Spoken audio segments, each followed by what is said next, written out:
Halo, halo, halo, halo. Ito yung pagkain na napaka-tagalutuin. Kailangan lutong-luto. Pure ube talaga yan mga guys. Pure na pure yan. Walang halong iklabo. Ano? Sakit sa kamay. Ano masasabi mo sa pagluluto? Masaroy. Masaroy mga kabraso. Masarap lang kumain. Sarap kumain. Mahirap magluto eh. Diba? Kami dami namin ginawa guys. Ayan.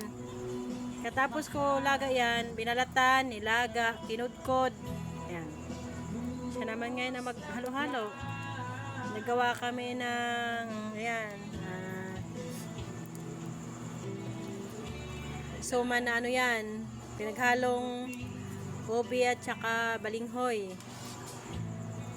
Tapos gumawa din kami ng ginataang ubi na may balinghoy na may sago. Sarap oh, pag lutong-luto na yan guys, ang sarap niyan. Nag-harvest yung kapatid niya ng ubi. Yan. Eh, mas maraming ubi sa balinghoy. Kaya ang ginawa namin, yung suma namin, nilagyan ng ubi.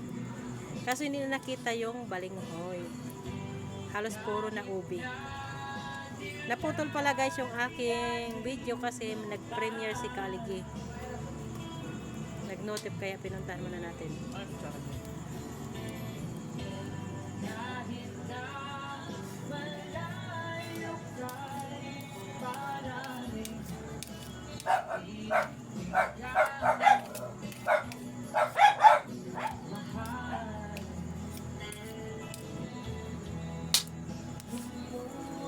Ayan guys, yung aming suman na balinghoy na may ubi.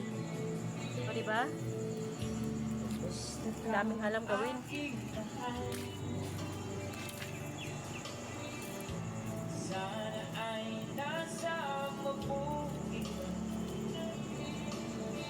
Kailan dadahan lang yung pagluluto ng ubi.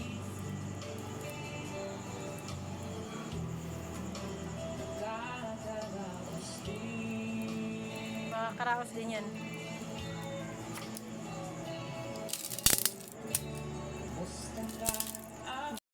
Ito guys yung ating ginataang lugaw. Ayan. Ubi, sago, at saka balinghoy, at saka may bigas yan. Nilagyan lang natin ito ng gatas. Saka sukal. Gata.